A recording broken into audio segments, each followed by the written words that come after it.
Hello, I am Michael Bean, and welcome to the first of the My Free Acting Class tutorials. Today we're talking about story and about camera technique. So I'll be going over the foundations, and then we'll be breaking down a script from an old show. It's an old show because then I'm very unlikely to get in trouble for copyright violations because it aired a long time ago. But we'll be going over a short script, and then I'll be getting a couple of brave souls to do a demo for me.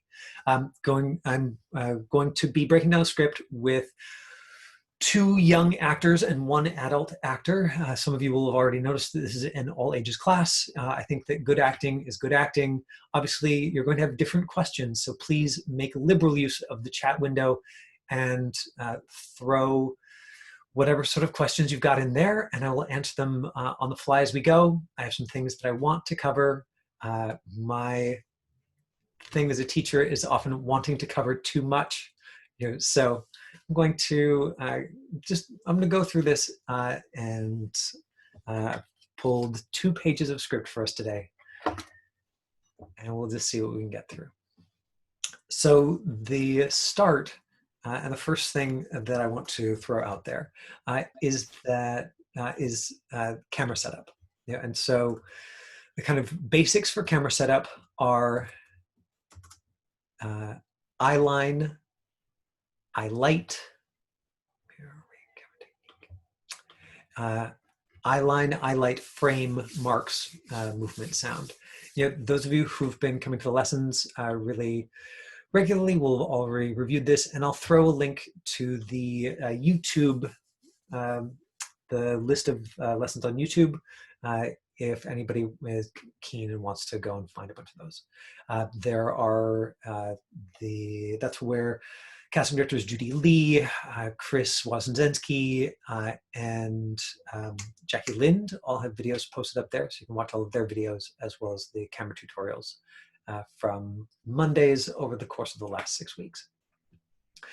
So this is going to be a review for lots of you, but I think this is a good foundation. Setting up your at home, whether you're doing a Zoom class, a Zoom lesson, or a taped audition, having your camera technique set up is going to be super important. One of the things that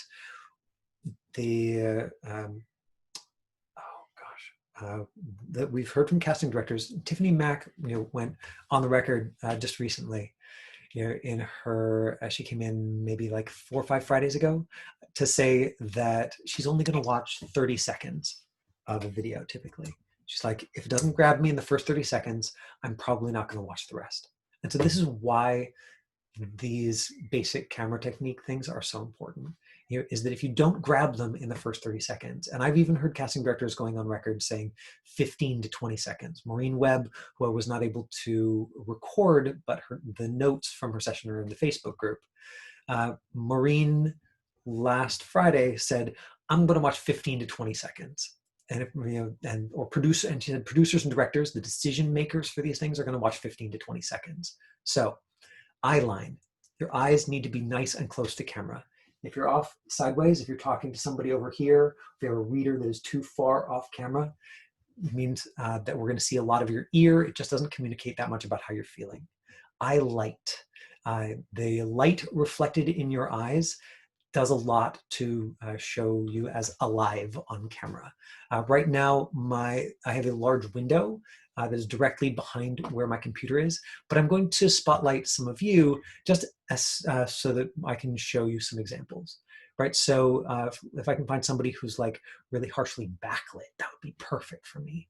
It's I hope you don't mind me pointing at your lighting, but here we go. Perfect. Here we go. So Josh, you can see is harshly backlit, right? So there's a light behind him, but there's no light reflected in his eyes. So this wouldn't be a good setup if he was taping at home. Does that make sense? We want to see a light reflected in the eyes. And I know that it seems like the most straightforward thing in the world, but if there isn't a light reflected in your eyes, you actually look like you're feeling less. So this eye light thing is really important. And if you end up with a harsh side light or a harsh backlight, what'll happen is you will, instead of your eyes being lit, you'll just look haloed, and that's not going to work. So that's eyeline, eyelight. Frame is what the camera sees, and there's an entire tutorial on this, so I'm not going to spend a ton of time on it, but what I am in right now is a medium close-up, which is my head just down to the bottom, just underneath my shoulder blades. Yeah. Now, what's really frequent in self-tapes is that you get the camera further back. It's like this just feels more comfortable to people. And what you find is that you just will see a little bit less of my eyes. And because you see a little bit less of my eyes, what I'm feeling won't communicate as clearly. So my strong recommendation is if you're taping with a phone or device, always set it up horizontal, not vertical. Make sure that you are getting into this medium close-up. So this medium close-up, medium shot is if you can see all the way down to my waist approximately, and then a long shot is if you're standing up. For almost everything that you're doing for Zoom, for self-tapes, see if you can set up a medium close-up. Just because it lets us see more of your eyeballs, and then we can look into your eyes and imagine that we know what you're feeling and thinking. Marks and movement.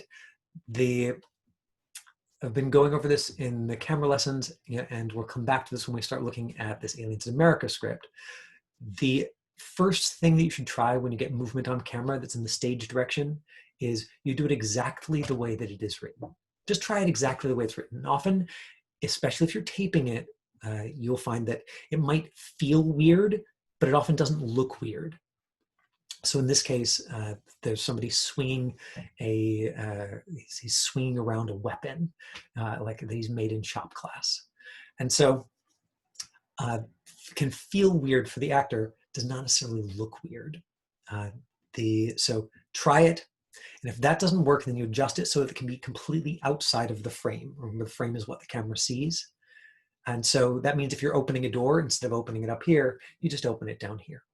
Right? Knowing how to use your frame is part of you doing good acting. It's part of you setting this up so that you're using the camera to tell the story. And I think that's going to be relevant even for those of you who are doing Kirsten's classes where you are creating your own work, is thinking about the frame and thinking about something as simple as, if I'm in this medium close-up and I'm saying hello to somebody and I want my hand to be in the shot, I have to be somewhat aware of it. This is where I think the Zoom lessons are really useful. Zoom lessons and practicing on Zoom at this point puts you ahead of the curve. I mean, a year from now, everybody's going to be so used to doing self-tape auditions that the skills that you get now will become more common. But if you figure this out now, potentially it's a competitive advantage. And so if I have an object in the scene and I am miming or just pretending to use an imaginary object, I don't want to put it up here and be like, here's your contract, because you can see my hand's empty. But as long as it's outside the frame, here's your contract, we're fine. So eyeline, eyelight, frame. Mark is in an audition or on set, it's actually a tape mark that shows you where to stand. When you're setting up at home, it can be anything. It's like, okay, yeah, that smudge on the floor just means that if I'm going to walk into it, I know where the camera sees me well. And again, this is where Zoom or recording for yourself gives the option to look at it really carefully. So let's get on to the fun stuff and look at this script from Aliens in America. So this is the actual audition sides for a character named Trey Tozer. We're going to start with that.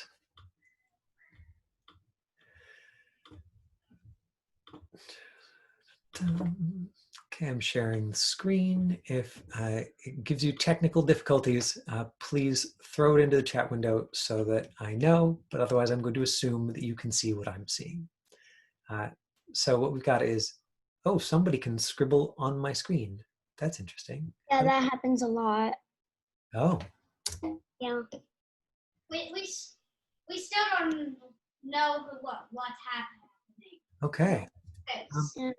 Let's. I'm gonna go back there, and whoever's scribbling on my screen, please stop. It happens really a lot. It also helps.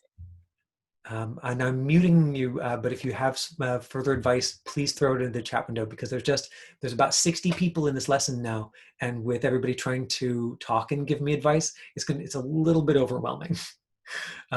Hopefully somebody knows how I can make sure that nobody can scribble on my screen again, and then I'll know how to turn it off for next time.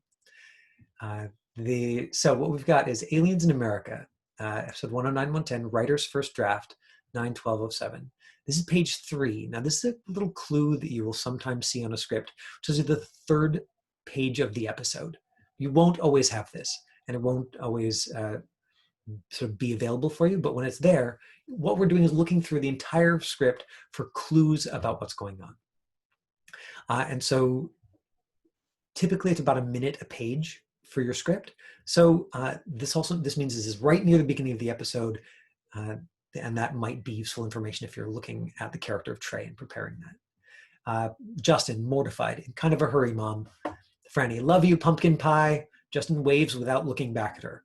Franny, and don't forget to pick up those Sound of Music tickets. Franny drives off, trying to ignore the small crowd of smirking kids that has watched this exchange. Okay, so smirking kids, this is supposed to be embarrassing for Justin. Justin walks towards the school. A very large, scary-looking hoodlum named Trey Tozer steps into Justin's path. Hey, Tolchuk.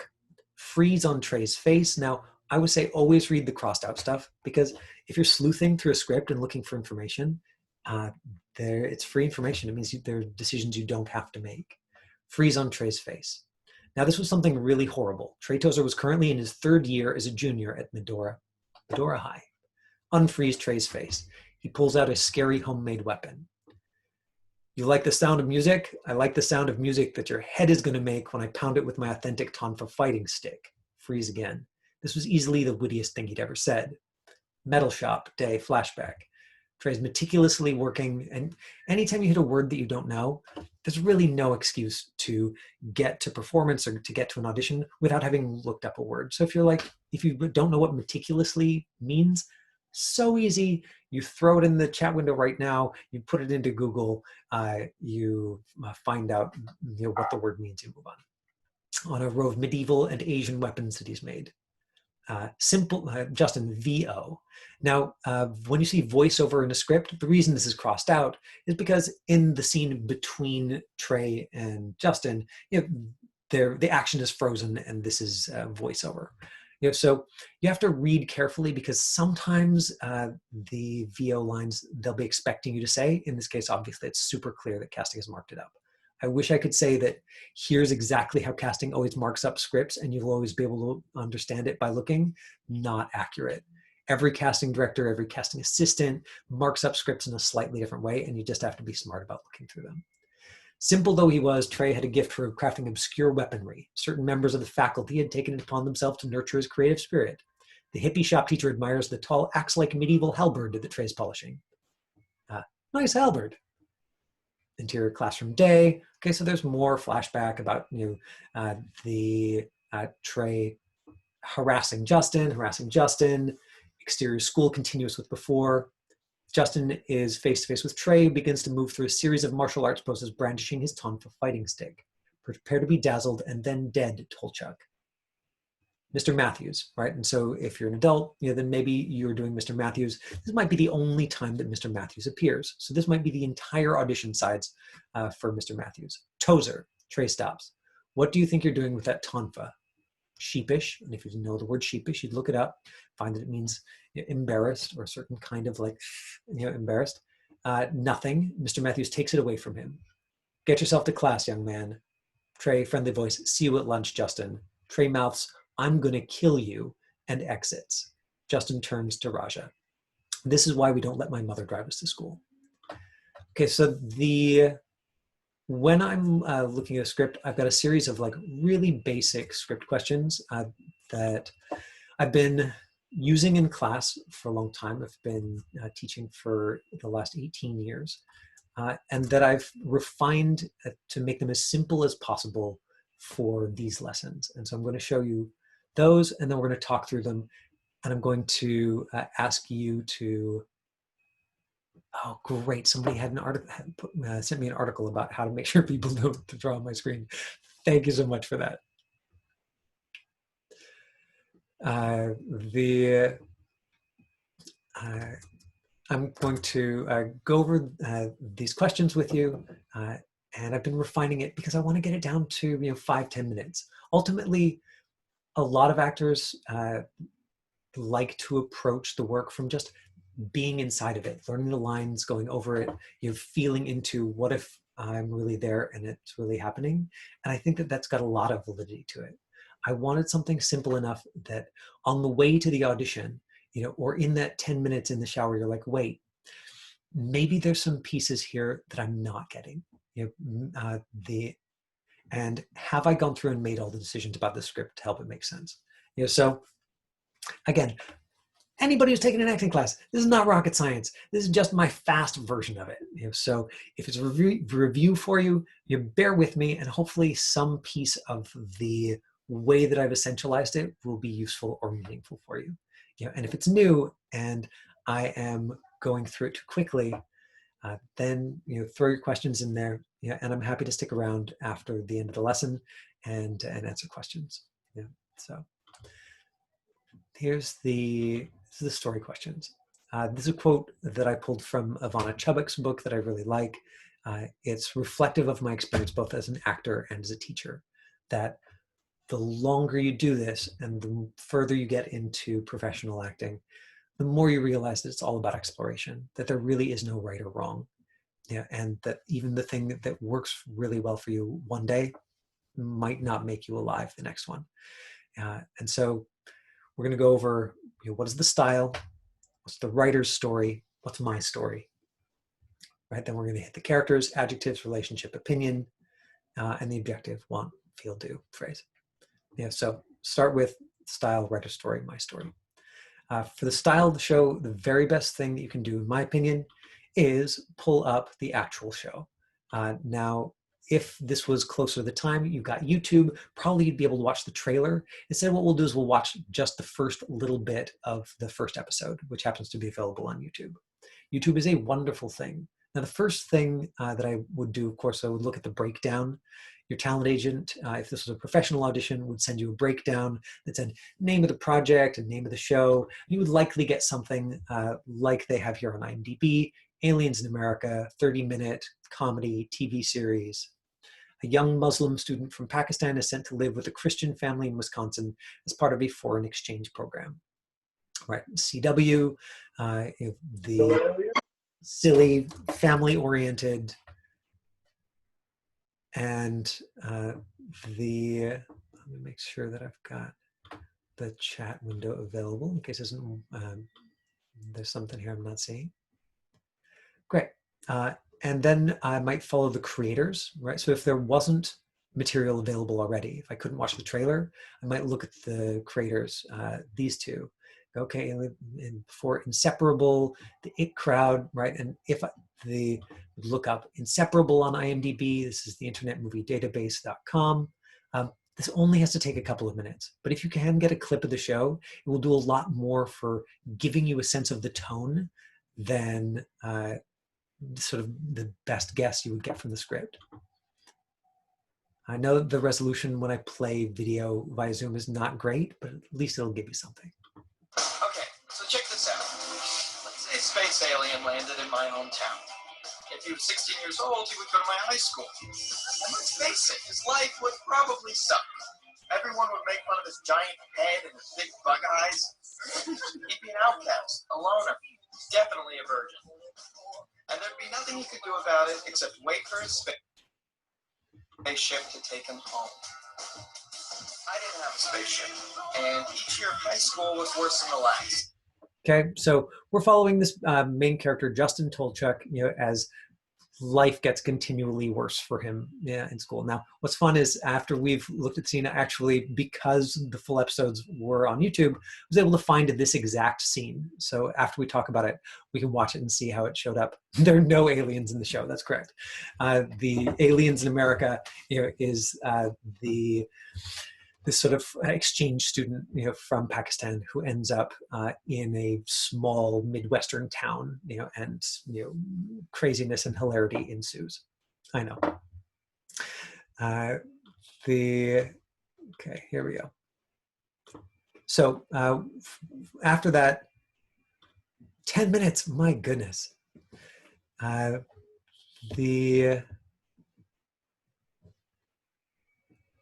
Interesting. Now, again, this is my first time here, so as long as Deathbot's behaving himself, then we don't have to kick these folks out. But next time, I'll maybe Raven or Josh, I'll make you a co-host, and you can help police for me a little bit. So talk to me about style.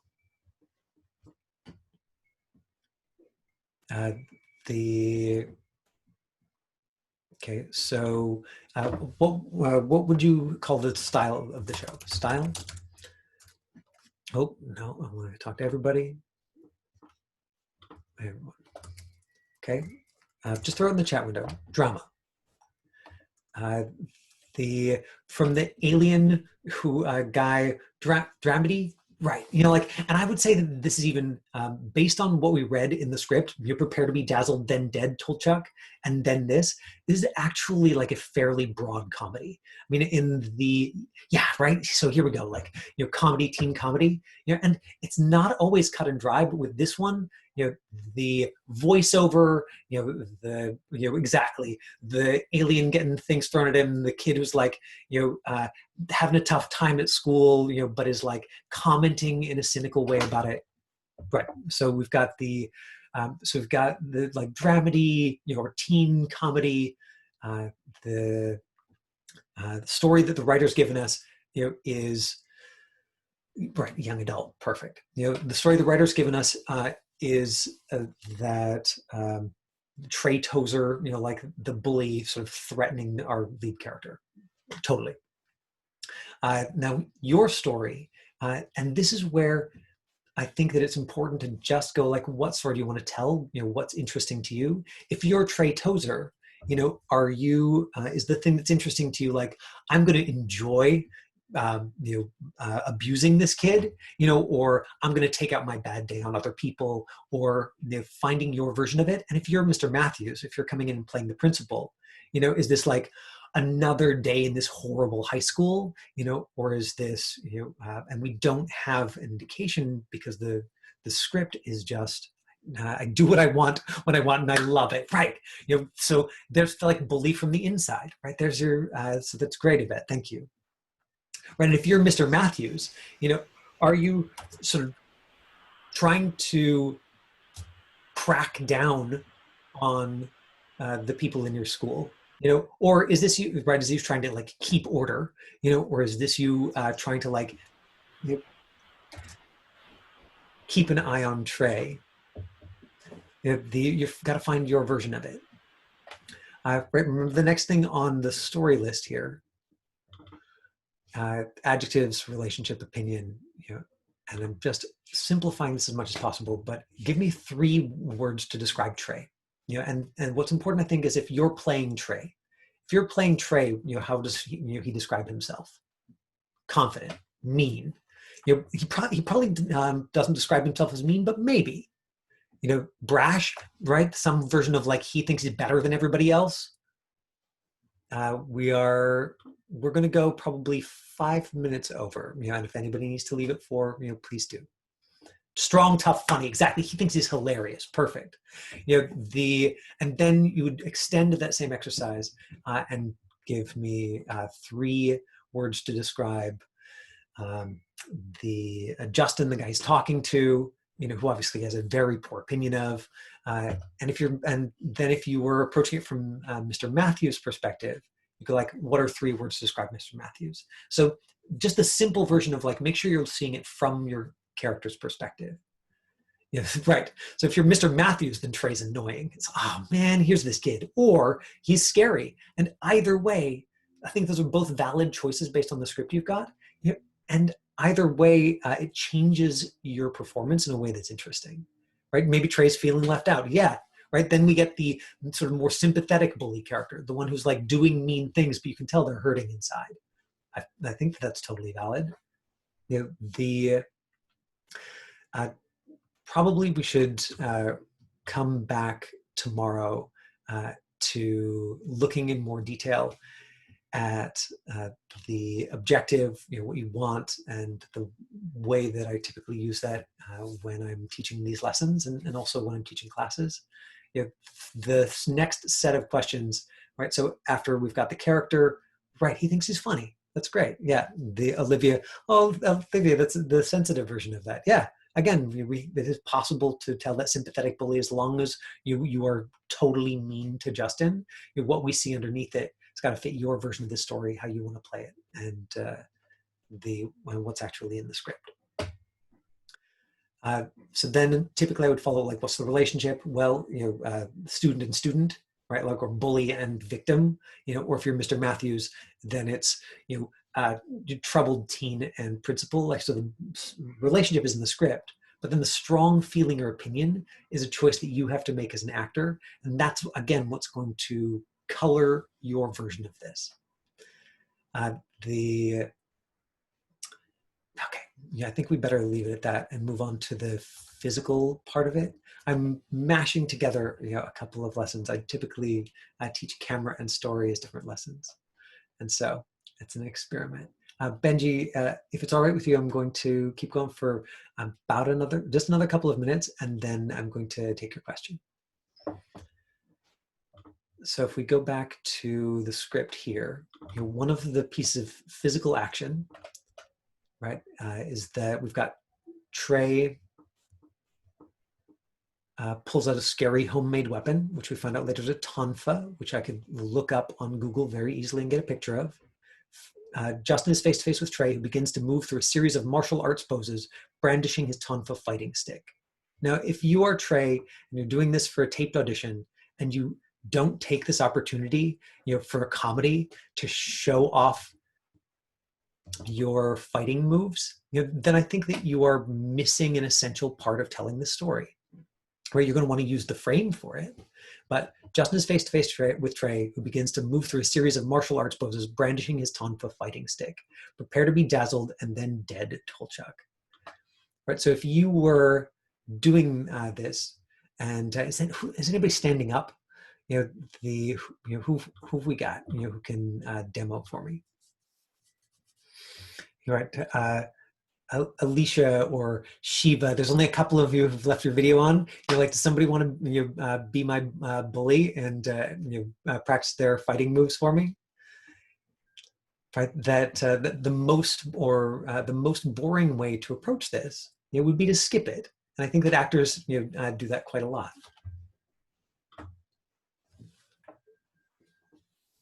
Perfect. Who's going to demo for me? Do it. Yeah, Maddox, great. Take it. Good. So stand up, move your chair off the side.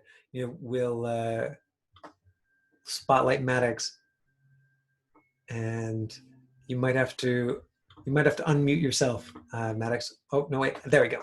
There we go. Good. So say the line: "Prepare to be dazzled and then dead, Tolchuk." And then just have fun. Doing your martial arts moves. Stand by, and action. Prepare to be dazzled, and then dead, Tolchuk. Good, and then go into the martial arts moves. Make sound. Right. Now if you think you're hilarious, and right, like, remember, the job is to make us laugh, but you get to take it totally seriously, which is something we talked about in our comedy lesson, right? Big feelings about stupid stuff, right? So if that was like a 3, give me like a 7 or an 8. Even if it feels like it's over the top to you, I think for the style of this show, the comedy is broad enough, the audience is probably quite young. So try one more time. Yeah. Right, and so we're more likely to laugh at Maddox, if he does that, and that's the whole point. As long as he can keep a straight face, who else wants to give a try? To be great. So it's got to be somebody who's already standing up, because otherwise I have to wait for you to set up your video. So Sarah, if you want to do it, then you got to already be standing up. And I'm only seeing a couple of hands. And we only really need one more demo. Sarah, you ready to go? Yeah, you're going to be. There we go. Okay, Sarah, ready? You're going to say, "Prepare to be dazzled and then dead, Tolchuk," and then you're going to make kung fu sounds and swing your arms around. Stand by and action. Prepare to Okay, just do the kung fu then. Don't worry about the line. Don't worry about the line. Just do the kung fu. Just go Wah! And get your hands in there. Go. Okay. One of the things that you can see in watching Sarah is that the more somebody enjoys themselves, the more likely we are to laugh at them. So super useful for comedy. If the only thing that you took away from today's lesson was this idea that when you get a piece of physical action, there's sort of a trio of ways to approach it. First, you do it exactly like it's exactly like it's written in the script, and tape it and see if you, a lot of the time it might feel weird, but it's not going to look weird. The next step is you just cheat the action entirely outside of the frame. And if you go back and look at some of those YouTube lessons, the tapes of past lessons on YouTube, you will find that there are lessons in there about like we cover kissing and being kissed and tackling somebody. And so the next week maybe I'll save script analysis for the Tuesday. I am good at karate. Sorry, somebody's throwing things in the chat window and I just have these little ADD moves. I am throwing in a link to YouTube here. I'm currently in process of updating confidenceoncamera.com, and you can find the link there as well. So this hopefully will take you directly to the playlist of all the past lessons, and you can go back and watch some more of those. Okay, it's 4 o'clock, and as much as I would love to talk about subtext with you and objective and go and give you more examples, maybe the last thing I'll do is I'll show you the clip from the actual show. And one of the things here that I really want the adults to clock is how broad it seems. Like the acting style seems very broad. The comedy seems very silly. But then watch Mr. Matthews, because that character plays very straight. And so I think it's a really good example of the sort of big feelings about stupid stuff, or that where you get to be a skilled actor, even in a show that's made for young children or is very, very silly. So we'll watch that, and then we'll sort of officially end the lesson, and I'm happy to answer questions and stick around. So here's the actual scene from the show. Kind of a hurry. I love you, pumpkin pie. And don't forget to pick up those Sound of Music tickets. Hey, pumpkin pie. Now this was something really horrible. Trey Tozer was the kind of bully even bullies were afraid of. You like the sound of music? I like the sound of music your head's gonna make when I pound it with my authentic Tom for fighting stick. Trey had a gift for crafting obscure weaponry.